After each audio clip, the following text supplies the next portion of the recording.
Hey nerds, welcome to episode 64 of the Nerd Rundown podcast. This week on the show, Darren and I discuss the latest trailer for The Lord of the Rings, Rings of Power, and how toxic nerds can ruin everything. We get some more Doctor Doom news. George R.R. Martin, aka Captain Obvious, makes the right choice on the future of his never-to-be-released next book, The Winds of Winter. We wrap up the show with a trifecta of NRDbox questions from Uncle Frank. Ready, hit it!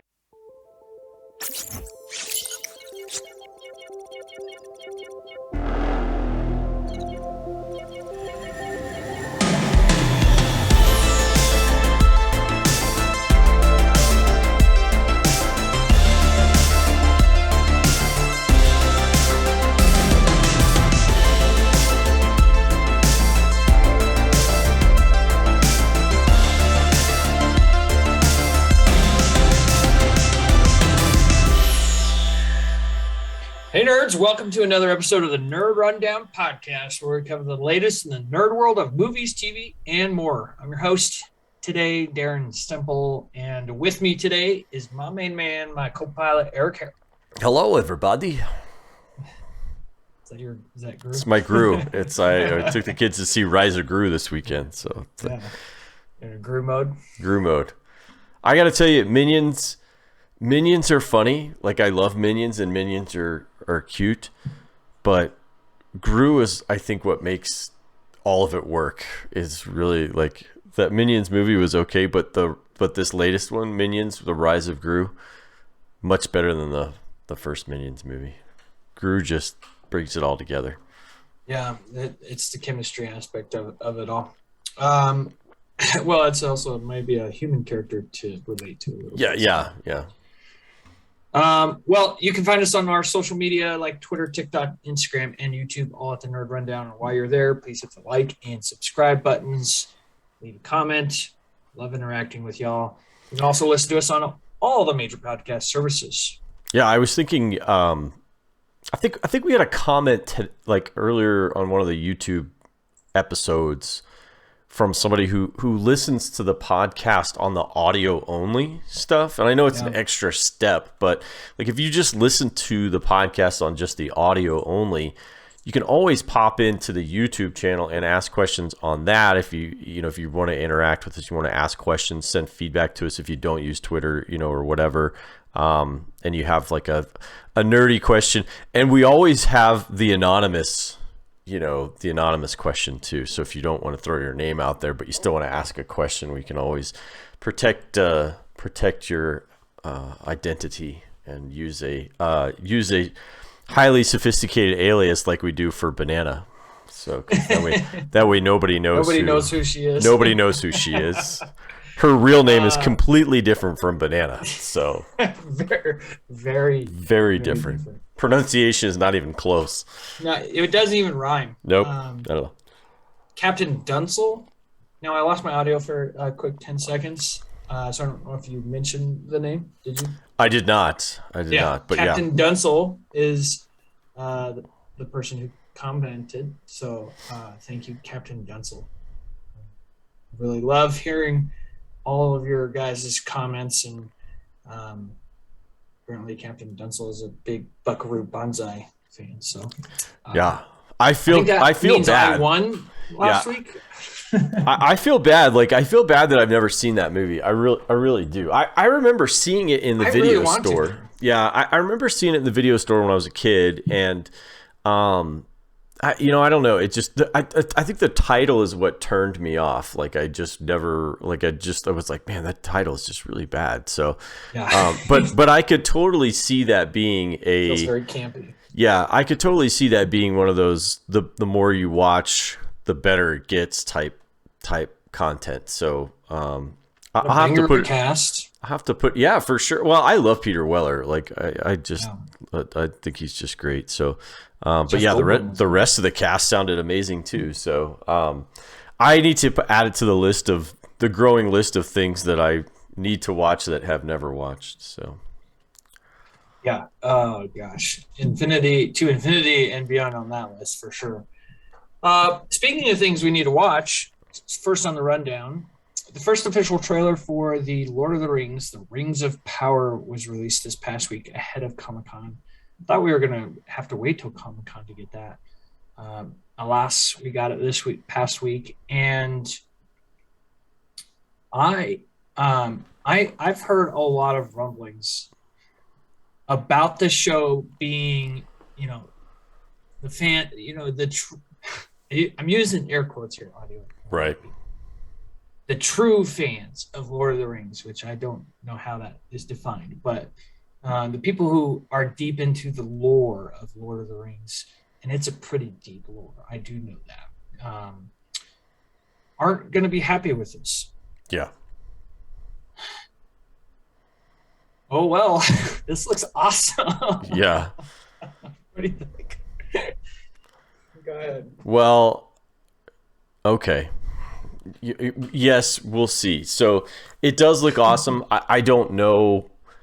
Maybe they're just doing it for, the people who like Lord of the Rings stuff they'll tune in and they'll watch a little bit of it. But if they can't stomach it, then they'll turn off. They're not going to watch the whole series. So that begs the question: are you going to be able to bring in enough people that aren't typically Lord of the Rings fans? Are you going to try and is the changes that you made to this series going to be enough to offset the loss of the people who really are the core fan base of this particular, or are the people who just are complaining the loudest about continuity or whatever, are they just a smaller minority, and there's a majority of people that just want to see stories told in the Lord of the Rings? They may not be canon. They may not be, historically accurate or, to the original material or whatever, So there's a lot of question marks around that and how it's going to be received.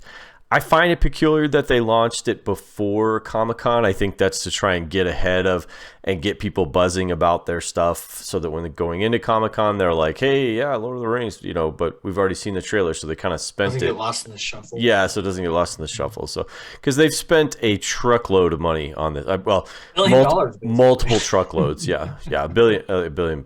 That's billion. That seems silly to me. Like that really does seem silly to me that you think that you're going to somehow. But this also comes from a guy whose rocket ship literally looks like a phallus. So I guess, he's not really into in his head whatever. And his own body. Yes. Yeah. I use a spectrum of fans when I think about things like this. And I think, okay, here we are kind of like 3/4 of the way. Like to this way, there is about a quarter of fans that are really deep fans. Right. And then there's us. And then there's people like Banana, who loves the original trilogy. Right. Probably couldn't tell you 3 characters from it. Right. Or there's my dad, who will definitely remember watching the original trilogy, but couldn't name it probably more than 2 characters. Right. So how big is the spectrum from my dad to us? Is right. that going to be bigger than that other quarter? I don't know. Right. However big the size is, it's probably pretty small if you know who you're talking about. But it's gonna have to be bigger. Right. It has to catch this. Are they making it for this small amount of people? No, they're making it for this big amount of people. Right. I don't, of course, there's probably going to be some stuff I don't like about it. Visually, this looks like they're using every dollar of the $1 billion. Yes. Yeah. Holy cow. Yeah, it looked spectacular. It looked spectacular. The set pieces and I find that the set pieces, visual effects. Yeah, the visual effects to be just bonkers good. Like it's really, really good. So costumes, all that. Yeah. And I really think that the actress playing the young Galadriel looks like she's going to do a bang-up job. She's got a couple big scenes in this. And the one scene is she's talking to Hugo Weaving's character from the original trilogy. Man, I am out of it today. Either way, she's talking to Hugo Weaving. I thought I had it there for a second. And she's like, you haven't seen what I've seen. He's like, I've seen Right. it. She goes, you have not seen what I've seen, dude. Yeah. Like you feel like she has seen some shit so far. Yeah. And she's basically an angel. She comes from this light. Like you saw the trees in the beginning. Those Yeah. trees are massively important to the Lord of the Rings story. I think it's also going to be really great that we get, as long as they don't change it too much from the original Tolkien vision, we're going to get some backstory on how Middle Earth came to be. Right. We're And going I to get a think that's lot of really, really backstory. exciting. Yeah, we're going to get a Yeah. lot of backstory on that one. So, I mean, yeah. I don't know. I've had a friend, in the past who was a massive Lord of the Rings fan, and I would just ask him questions about Lord of the Rings and then listen to him talk about it. Yeah. And it was fascinating. Fascinating. Like the way he would describe the beginning of time in Lord of the Rings, I would just be like, I want to see this. I have to see this. Yeah. Yeah. I know that I am not into the series to that depth, Yeah. but I can see, I enjoyed reading the books. I read all Yeah. three. I thought they were great. I could do like I would skip past the singing when they would go on when they would go walking. I would always skip past the singing parts and move on from those. Like that never did it for me. But Tom Bombadil though was the man when he was singing. oh my gosh, they had a great. It really was great. It's a great series, and it's rich and it's deep with backstory, and it just all in all is pretty spectacular to to kind of mine. So I can understand, and no pun intended to mine there. I there's so much. There's so many good characters. There's so many good stories to tell. I I'm after this trailer. I think I'm more optimistic about what this is going to look like. I think that's kind of We where didn't I get sit. a lot of plot in this. Like Elrond is the character you're looking for. Elrond. Oh, I was just scrolling for that. Yeah. That was driving me nuts. So I think all in all, it's going to be great. I'm cautiously optimistic that it's going to be great. So I'm gonna have to avoid nerds online, and I love you nerds. I love nerds. We're all a nerd in our own way. Yeah. But nerdom can get toxic, and we just had that question happen. Yeah, we just had that question last week where I don't like BMW fans. It's just a toxic group of people. We had the NRDbox question, which was what fandom would you like to eliminate, or get rid of altogether. And there is, to every fandom, there's always some level of toxicity that exists there because you're not staying towards the you're not staying pure to the core material. It's like, well, the core material was also written 70 years ago or 100 years ago. I mean, different time. Yeah, Tolkien wrote that after he came back from World War I, where he spent time in the trenches of France, and just, I mean, it was a terrible time. It was a terrible time period. Depression. Black market. Sorry, the stock market crash. I was thinking, what's it called? Was it called Black Monday or Black Friday or whatever it was? Black Friday is after Thanksgiving. Yeah, anyway, you're right. That's right. It was a bad time. Yeah, Nazis were rising up. Listen, but those guys, the Tolkien with his relationship with like C.S. Lewis and the other the other guys at I think we're at Cambridge or whatever. But man, if we hadn't had that, if you hadn't had that relationship, you wouldn't have gotten because those guys really pushed each other to really flesh out the stories, and I think that's why you get a gold mine of material from the Lord of the Rings. Like there's so much stuff in there because those guys pushed each other so hard to really, really dig into the storylines and stuff. It's also why you get some great stories from The Lion, the Witch, and the Wardrobe. Again. Yeah, Narnia. Yeah, you get the Narnia stuff. Narnia, and that's the series I just showed to Penny, and she loved it. So did mine. It's a different. It's not Lord of the Rings. No. You can't go into Narnia expecting Lord of the Rings. You can't go into Game of Thrones. And we'll talk actually a little bit more about Game of Thrones later on. Yeah. George R. Martin, he takes a lot from both C.S. Lewis and Tolkien. Yeah. And he makes it his own, and that's why it's really good. Right. So, the point here, I think we should be spouting from the rooftops is something you say a lot, Eric. Let them tell their own story. Yes. Yeah. Don't go in with like this massively narrow focused view of how it should be. Right. And I have to do that myself. Right. I have to do that myself too. Yeah, I do too. You just have to be careful. Just have to be careful. But yeah, let them tell you a story and see. And if it turns out you don't like it, then you don't like it. Yeah. But right. Then go online and be talking. Yeah, and then be talking. Next on the rundown, we got the rumor mill is a brew. Brewing. It's a brewing. That Marvel Studios is in talks with Steven Spielberg, the man himself, to direct their fantastic reboot.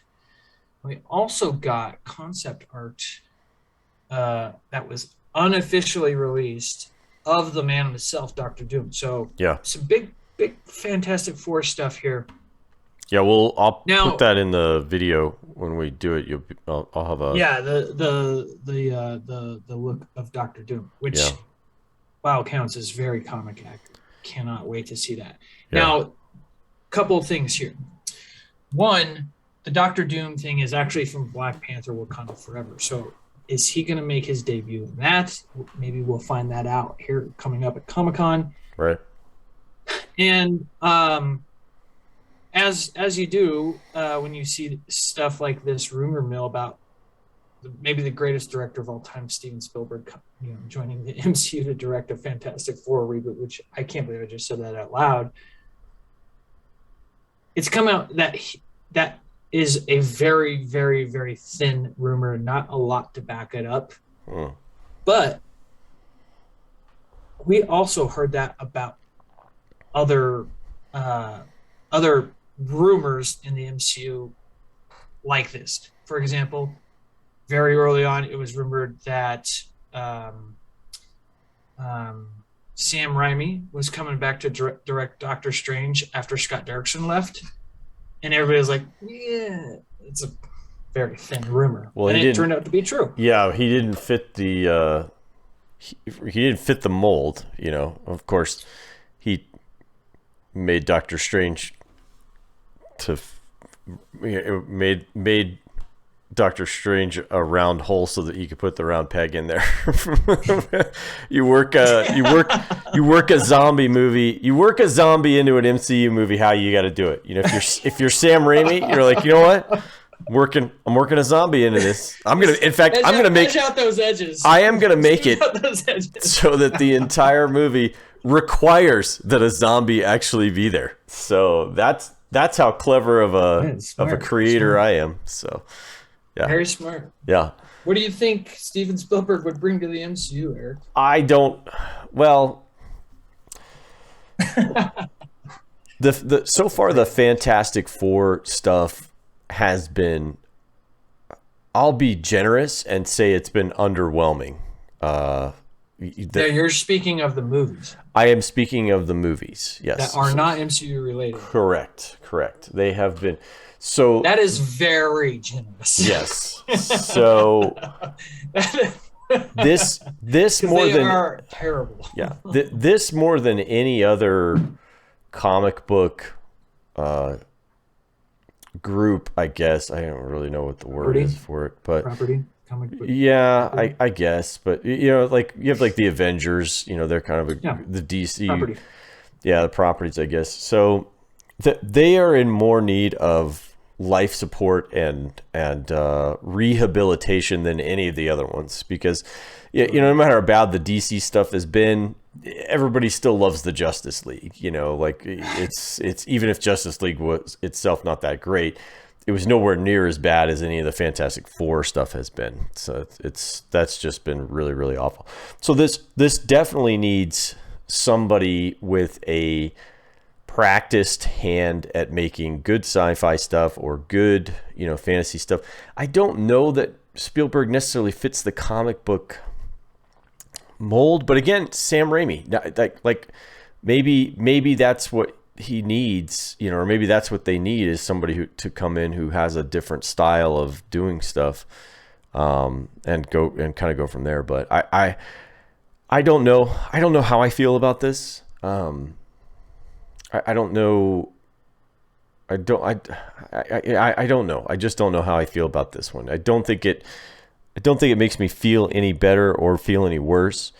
It would be nice to have a steady hand, a practiced hand. I mean, and there's nobody more practiced than Steven Spielberg. So the guy knows how to tell a story. That's for certain.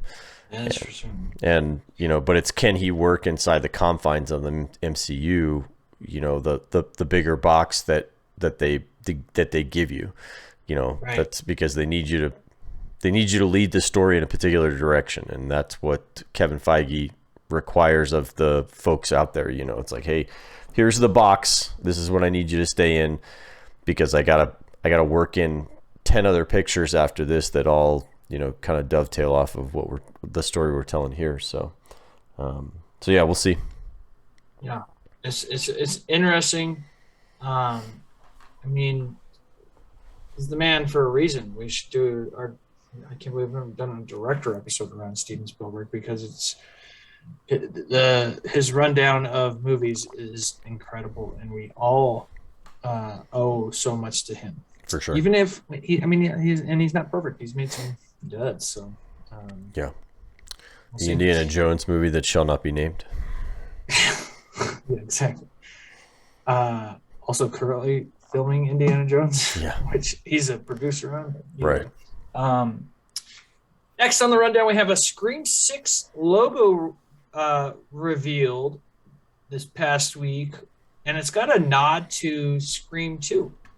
So if you look at the logo, and again, Eric, hopefully you can get that in there for the audience to peek at as we're talking about this. You don't see the number 6 immediately. What you do see is Scream, or you see two red blood slashes. Right. So it looks like it says Scream 2. And this kind of goes back to the past newest Scream was Scream 5, but it was just called Scream. Right. And so now they're playing off this and hiding the 6 in the blood slashes. Right. I think that's a really cool creative decision. Yeah. What do you think? Yeah, same. I thought it was really kind of clever how they did it. I haven't seen the new one yet, so I don't really have any commentary on that. But it feels like this is all a soft reboot stuff. Like we're soft rebooting Scream, and we could bring in the old cast a little bit, but we're kind of handing the baton off and kind of going in a different direction. But again, I'm kind of spitballing on that because I have not seen Scream 5. But this logo looks very 90s. Looks very 90s, and then if you're not paying attention, it does look like Scream 2, which is really what it is. Like this last one I think was Scream, and then now we're looking at Scream 2, and we're just gonna say we're doing it all over again, and everybody's gonna like it. And I mean, part of me wishes they'd just come out and say it's a reboot. Right. And this is Scream 1 and this is Scream 2. Yeah. So it's stuck in this weird middle ground. But hey, like I said, I haven't seen the new Scream either. But when I see this, I'm like, that's cool. I like cool shit. So keep doing cool shit. You know? And I haven't heard anybody. I mean, I know a few people who have seen Scream 5, and all I've heard from folks is that it's good. That they enjoyed it. So nothing amazing, but it was It was above expectations. It was not Friday the 13th movie, because everybody I've talked to that's watched that Friday the 13th movie, including myself, thought it was just horrific. Like, it was just terrible. So, or any of the Halloween movies, any of those. Yeah. Or sorry, Halloween. I think I not Friday the 13th, but Halloween. Sorry. Which we'll get a trailer for the final Halloween movie coming out that time. That last one should have been the final one. It's so bad. It's so bad. Last 17 should have been the final one. Yeah, right. I feel like it just hasn't. I don't know. There's a fandom there. So yeah. Next on the rundown, getting back to a topic we talked about earlier, Grimm, George R.R. Martin. In the most obvious news of the week, no, he has not finished his novels. And no, that's also not the most obvious news of the week. Has come out and made a comment that his novels will end differently than the TV series. Dun, dun, dun. Yeah. I actually more like wah, wah, wah. Well, okay. So everybody hated. Let me read the quote. All right. And then let me read the quote. Yeah. It's really funny. He says, "What I have noticed more and more of late, however, is my writing is taking me further and further away from the television series. Yes, some of the things you saw on HBO and Game of Thrones, you will see in The Winds of Winter, the next book. Though maybe not quite in the same way. But much of the rest will be quite different. One thing I can say in general enough terms that I will not be spoiling anything is that not all the characters who survived until the end of Game of Thrones will survive until the end of A Song of Ice and Fire, the overall book series. And not all the characters who died on Game of Thrones will die in A Song of Ice and Fire." Listen, Grimm, we get it. We saw the end of Game of Thrones, and you'd have to be an idiot to continue your book series in that manner. So yeah. Is this why the books are so delayed? No, I think he. The other part of that quote that I think is an outright lie is that his writing stuff is doing. I don't think he's written it. I think he's out of ideas. I think this is being ghost written by other people, or there's a team of people that are writing this book with him. So I do not believe that he's, and I don't have any evidence of it, but it doesn't take you this long to write. Well, it does if you're bouncing around from set to set and going to watch all the shows and doing all this stuff, but the show's been off TV for 3 years now. 3 years, 3 or 4 years. It doesn't take you 3 years to write a book, man. Especially if you've had the whole series laid out since the very beginning. I know. It just looks so bad on him. Yeah. And when was when did the last book come out? Because it's not just 3 years. It's 3 years since 2010. Yeah. Okay. So we're talking 12 years, bro. 12 years it's taken you to write this book. I don't. Dance of Dragons came out in 2010. Yeah. Then he got busy with the show. Right. Yeah. I you weren't writing the show, dude. He wrote an episode per season through the first, I think it's 4 seasons, maybe 5, because that's when the books really stopped being adapted.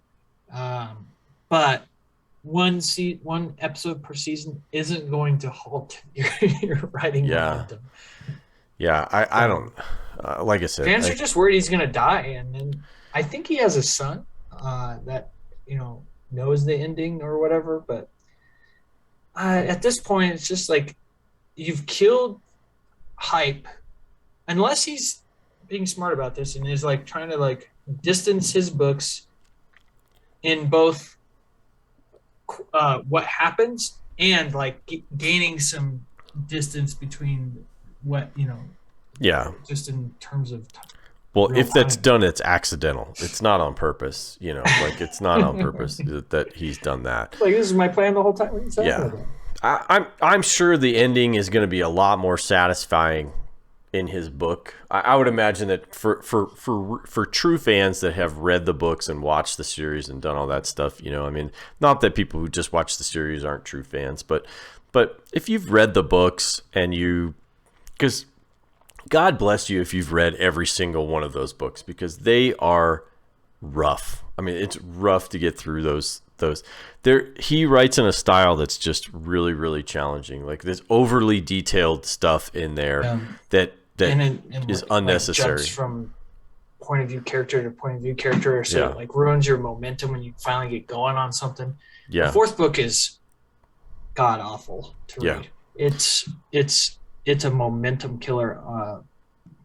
And it's why the series did so well, because it didn't exactly follow the book's timeline. Like a lot of what happens to Theon in season 2 of the series happens in book 4. And the way that they changed up the timeline of events, it really made the story flow. Right. In those first 4 seasons, much better. Yeah. Well, I think the TV series, I mean, let's be honest, the TV series was really good up until that last, and they really kind of cleaned up and polished up a lot of what those books lacked, and really kind of filled in details and covered over continuity stuff. So I don't know, like with this one, I'll probably read it. I'll wait till people kind of the reviews on it kind of come in and see how it is. I'll be curious to see how they finish out with John and all them and stuff. So, when this book comes out, I don't know. Like it may not come out for the rest of my life. I don't know. So maybe Benny will read it. But I'm so glad that he's confirmed that it won't end the same way as the TV series. So at least he has the sense. At least he has the sense to do that. So yeah, well done, sir. Well done. Yeah. Can't wait. Next and last on the rundown. Again, this is a small rundown as we move towards Comic-Con. Comic-Con is it's the biggest nerd event of the year, and it's even bigger this year because Marvel's back for the first time in years. Right. So things aren't really being released a whole lot. There's not a lot of news in the nerd world coming out. So we're trying to find stories to talk about and give our opinions on, and this is digging deep here, folks. Digging deep. This is one we really kind of debated putting on. Yeah.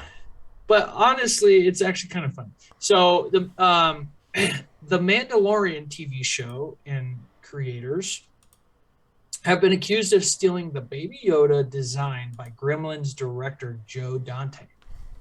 And honestly, when you think about it, yeah, there is a similar design. But also, when did Mandalorian come out? I think that was 2019. Yeah, I think you might be right. So Joe Dante just now catching up on Mandalorian and is like, shit, that's my design? Or is it like why now? Help me make sense of this, Eric. I think he's probably broke and wants more money.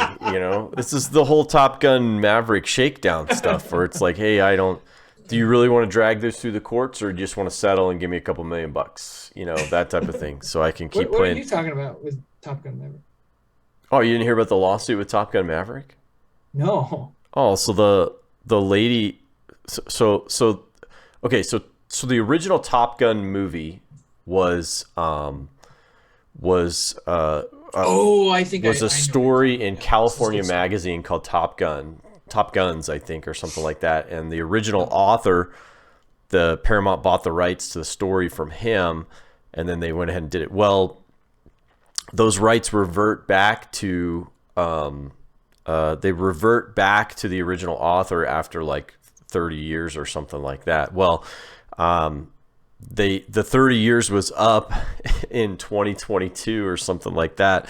And so had the movie been released in 2020 like it was supposed to be released, there would have been no problem. But because it got delayed 2 years, they sued Paramount Pictures to get the movie pulled from the theater after it had been out for like 2 weeks or something like that, two or three weeks. to pull the movie to pull Top Gun Maverick from the theaters because they no longer had the rights, and they know that they no longer and they didn't ask permission to do it. It's like, well, wait a minute, like, we built this picture, you approved of what it was, and then it's been sitting in the can for like 2 years, so it's not like we didn't do it.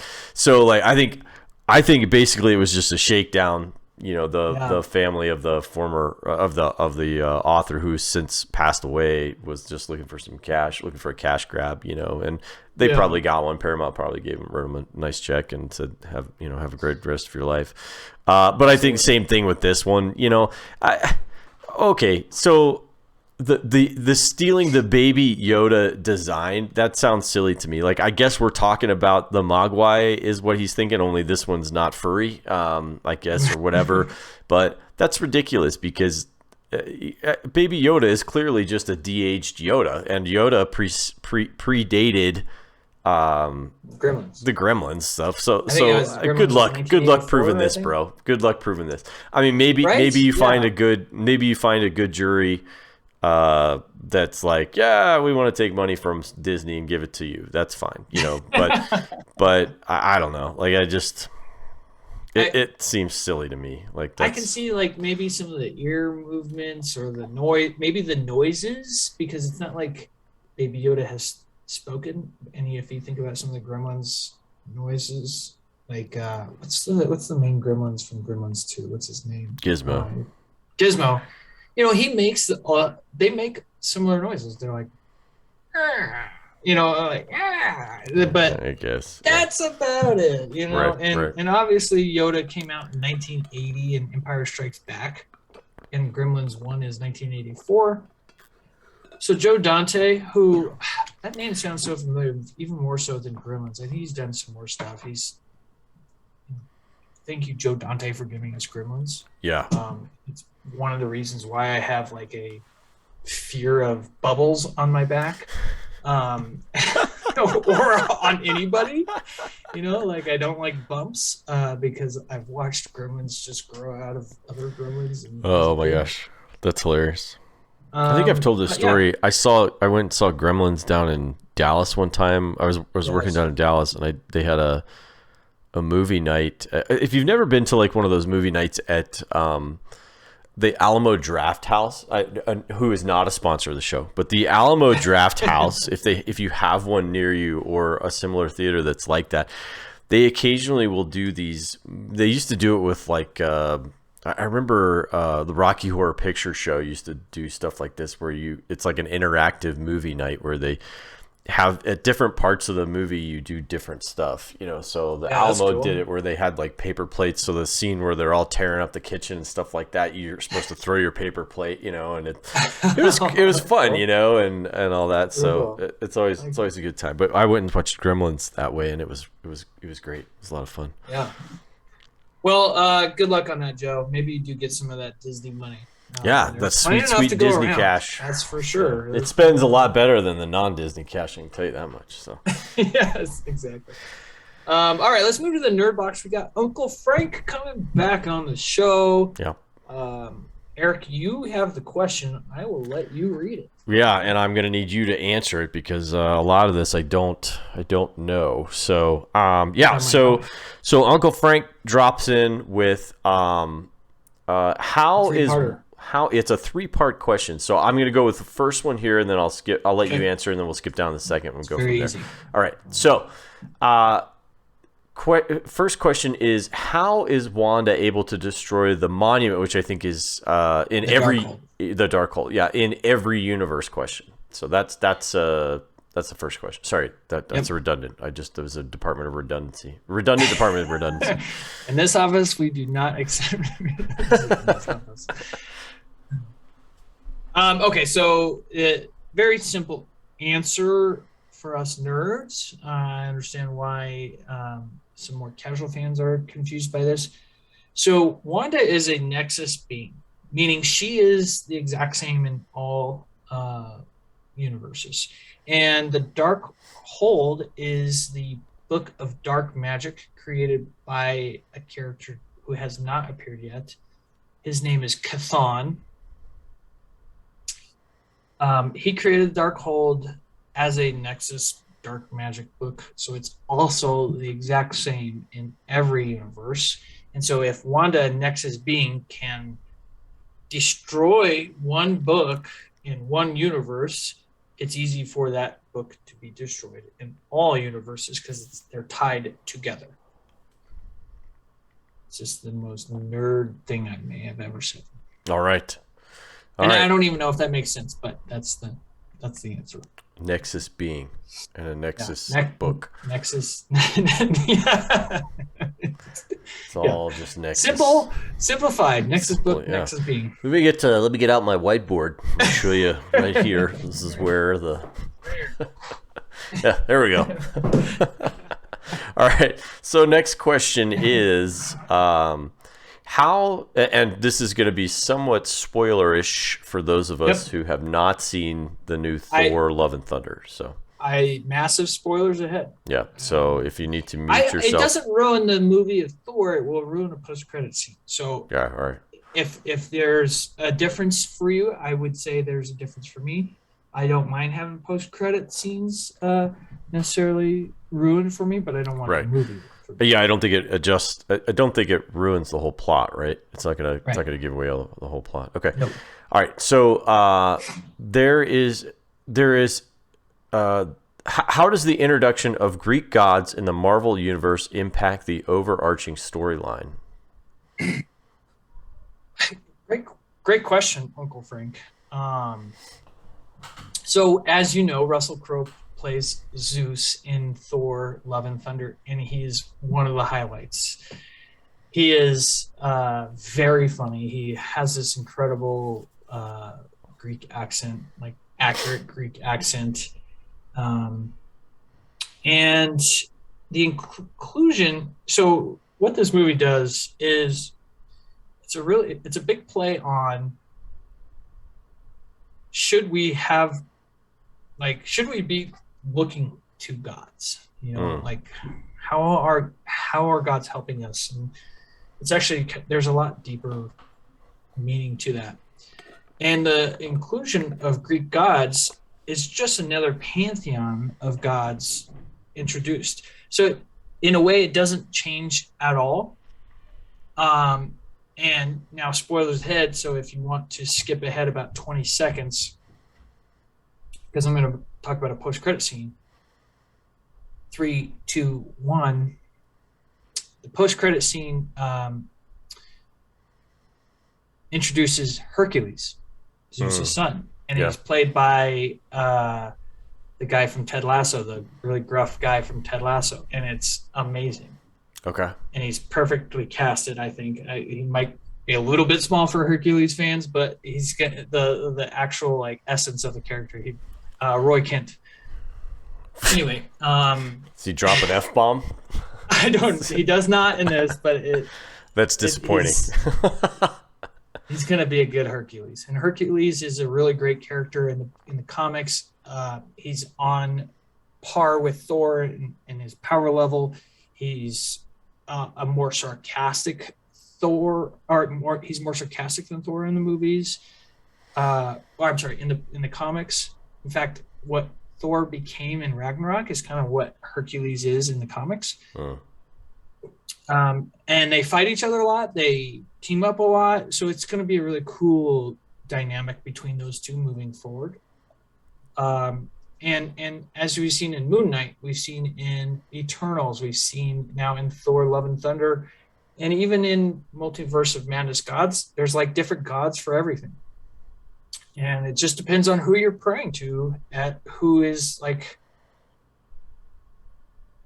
their power level because there's lower tier gods, there's mid tier gods, and then there's upper tier gods. And Thor: Love and Thunder, mild spoilers here, introduces the upper tiered gods as well, like the most powerful beings in the world, in the universe, like eternity, and they introduce the living tribunal. Like these are up there. So we've seen Uatu the Watcher in What If. He's a very highly tiered god. So Mm. there's just different kinds of gods in the universe, and Zeus is, him and Odin are up there in the higher tiered gods. So he's pretty powerful. They all are pretty powerful. Just adds a different different level of power. Okay. I don't know if that answers it, but it doesn't change it, and it does change it. It's kind of a mismatch of it all. Mismatch. So, kind of to maybe ask a clarifying question, do you think the introduction of the gods is going to play into the overall storyline that I think we're working towards, which is to introduce King? No. And how they... I don't think they play a part in that. Okay. But they will, now that they've been introduced. The lore, the deep lore of Marvel Comics is now being added to the MCU, and it just opens up more possibilities. Okay. So then that we'll go to Frank's third question then, which is has the MCU gone so kind of batshit crazy with these fringe characters that they've lost their mojo? So I think I'll maybe clarify that, and maybe I'm overstepping, but I think when he says the other characters, I think we're talking about Wanda, we're talking about Hawkeye, we're talking about like the Moon Knight, all this stuff. Like now we're really starting to get into like and maybe from Thor: Love and Thunder, there are characters that kind of take on bigger roles than maybe they should. I mean, I understand that we're moving when we move to Disney Plus, when we move to the smaller screen, maybe we have to look at smaller characters that don't have such gigantic and spectacular backstories and storylines. Yeah. But how does that? Do you think it's kind of slowed the MCU's role a little bit? I mean, even with the Doctor Strange, I know Doctor Strange is big, but he's not like Captain America big or Iron. Even Iron Man was not necessarily in the comic books Iron Man big, but he definitely was, and I think that has more to do with RDJ than anything else. But I mean, Cap was like the guy, and so well, they have the Trinity. Marvel's Trinity is still Iron Man, Thor, and Cap. Right. But as far as and Iron Man was huge in the 60s and 70s. Yeah. And then he kind of faded away, right, in the 80s and 90s. But a lot of the Avengers did, and X-Men kind of took the place of the top tier characters for Marvel. But I'd like to know what Uncle Frank's definition here of fringe character is, because here when I first heard this, I had a different perspective than you, because I don't see Wanda or Hawkeye as fringe characters. I mean, those are classic Avengers characters. Yeah, and like I said, I might be overstepping. He may be referring to but you also could be very right. So I could be wrong on this. But now, after seeing Thor, which it seems like Uncle Frank has, my first thought on fringe character are characters like Korg. Right. And I can honestly say I had more than my fill of Korg, which is really sad because I freaking loved Korg in Ragnarok. Right. His little bit in game was great. He's had, I feel like he's had another appearance somewhere. Maybe it was just a promo. He did that thing with Deadpool. That was funny, but yeah. I had my fill. Like, it was a little too much Korg. Well, maybe that's so. That was my thought. Maybe that's going back to how we started the show with the Minions, where it's like, you can.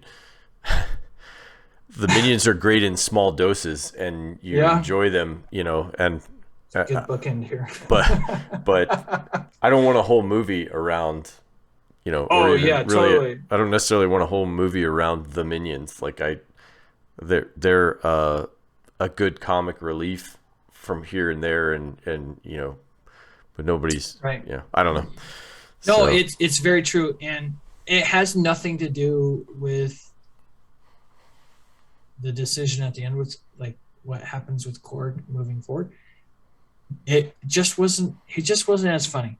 yeah. The more you got of him, and there was a good like joke in there about how he can't get Jane Foster's name right, and he keeps calling her Jodie Foster or Jane Fonda, and it's Yeah. really funny.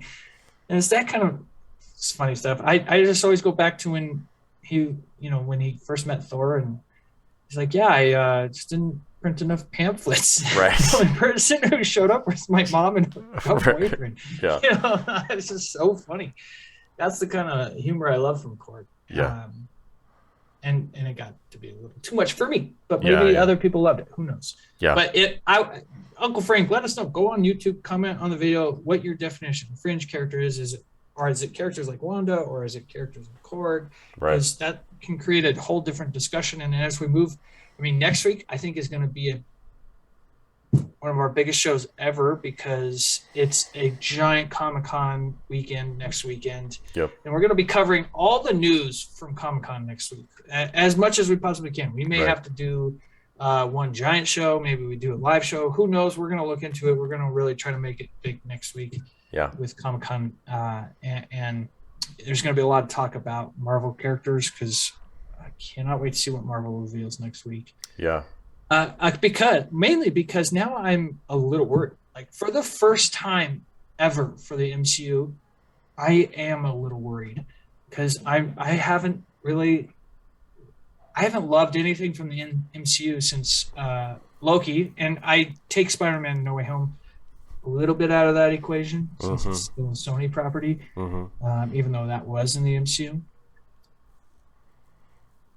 I'm a little worried about the direction. Yeah. So can't wait to talk about all things Marvel and all things nerd next week with Comic-Con coming out. So Yeah. I know it'll be fun, and we'll have a big panel for y'all for us to break it down for y'all. Right. Yeah. Yeah. I'm looking forward to it. It's definitely going to be big, for sure. Huge. All right, Eric. We're skipping the presents this week just because our lives are busy, and Yep. next week is going to be so big. We need extra time next week, so we'll give you guys a little time off to rest and relax. Right. Anyway, I look forward to next week, Eric, covering Comic-Con with you. Look forward to talking about Comic-Con with you all in the comments, as you guys comment like crazy, right? Like, Yeah. Even the audio only people, like you said, Eric. So thank you to all who do that. Thank you to all who listen. That being said, we'll see y'all next week at Comic-Con on the Nerd Rundown. See ya. Bye.